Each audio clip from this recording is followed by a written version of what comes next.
Hello everyone. Oh wait, I forgot to get a drink. Let me get it.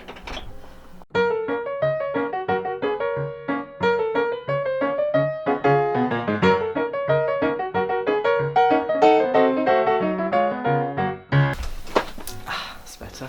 So the first film I want to talk about is Hot Fuzz, and it's directed by Edgar Wright, who, if you didn't notice my little reference in the last video, is one of my favourite directors ever. It's so stylish. The film is about Nicholas Angel, a police officer from London who gets transferred to the countryside, and he's a bit disappointed about that because there's no crime going on in the country, but then things happen, as they say. It's a really funny film, and there's a lot of things in there that's just...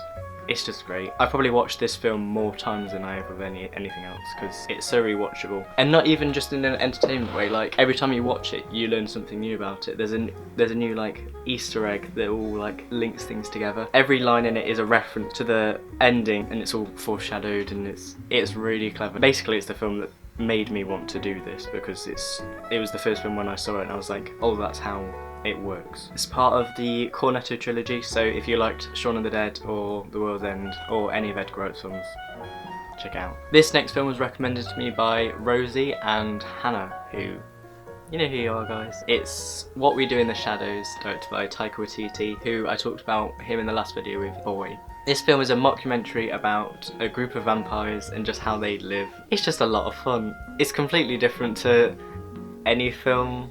It's really dark. It's great.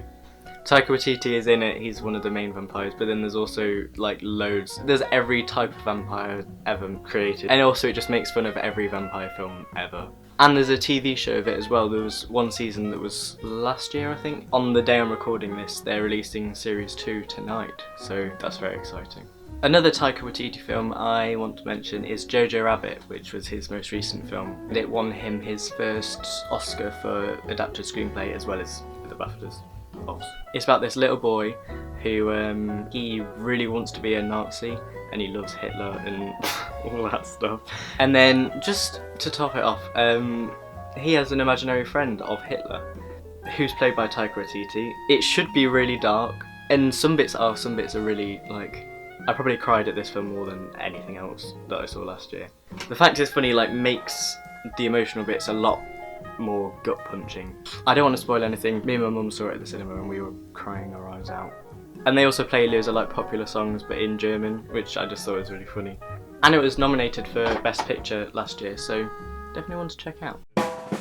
Next up, I want to talk about Nosferatu, which, disclaimer, I'm not a crazy guy who thinks that every silent film is great. I watched a film called Where Are My Children the other day, which, although it was interesting and an important film probably, it was quite boring. I wasn't a massive fan. So when I say the Nosferatu is really good, I mean it. It's entertaining, it's so scary, it's a bit creepy. And the reason I put this in this list is because I thought, because it's lockdown at the moment and people are doing like things that they didn't usually do, some bits I completely forgot it was silent just because you just get like put into it. It's about a guy who goes to Orlok's castle because Orlok is buying a house near the guys. He's hired to go and take him back, but then the suspicions that he may be a vampire. It's largely inspired by the book Dracula. They weren't meant to make it, and most of the copies of the film got destroyed because it's like stealing the ideas of the book basically. And they were going to make a proper Dracula film in 1931. I know stuff, guys. But yeah, definitely check it out.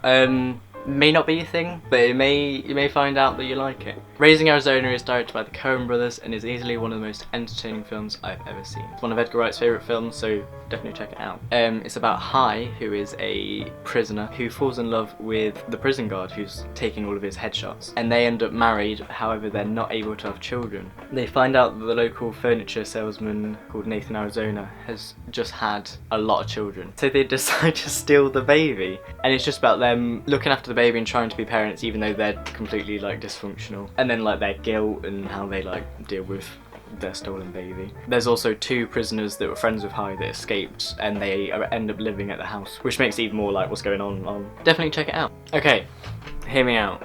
Ratatouille is the best Pixar film ever. Sorry, I don't know what to tell you. You've probably seen it, but if you haven't, it's about a little guy called Remy who's a rat, and he ends up in Paris, and he really wants to be a chef, but he's a rat. How's that gonna happen? Brad Bird, who directed it, is one of the best animation directors ever. It's very slick, almost like a film noir, but animation, good music and all that. Anybody can watch it and anybody can like it. I did a vote on my Instagram and lots of people agreed, which made me very happy. Even if you've already seen it, check it out again. Next up, I want to talk about one of the funniest films I've ever seen, and that's Ladykillers. There is a more recent version, but I only want to talk about the 1955 version because it's the only one I've seen. I didn't know a lot about this going into it. I saw it on Now TV. It's ridiculously good. It's about this gang of robbers who are planning a heist at a train station. So as a hideout, they rent a room in this old woman's house, pretend to be practicing like instruments. The old woman, bless her, she has no idea what's going on, and she just thinks that she's being nice by going up and asking them for if they want a cup of tea. And yeah, it's really simple because the whole film is just about them trying to avoid the old woman and everybody else figuring out what they're doing. And also, they're horrible criminals, they're not good, and yet they're in this old woman's house. And I don't want to spoil it because it's you need to have the surprises happening because it makes it so much better when you don't know what's going on. Check it out.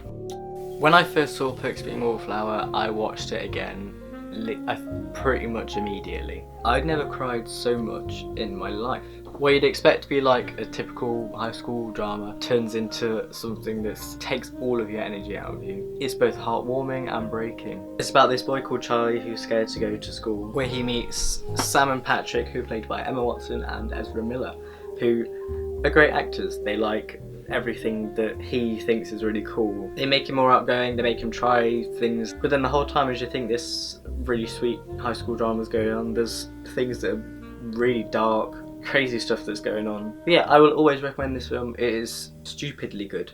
Finally, we have Singing in the Rain. I've talked a lot about comedies in this episode and films that made me laugh a lot. This film made me laugh, it made me cry, it made me smile pretty much the whole way through. It's one of the happiest films I've ever seen. Although there is a plot, it's easier just to say like the general gist of it, because it's just about this film studio who's always made silent films, and then they have to transition to talkies, as they're called, films with sound in them. It's a musical, and obviously all of the songs are amazing, proper Hollywood golden age. It was actually made after that, so then it's more like a celebration of that era. Everything that happens is just, you watch it, it's just entertaining. It's fun.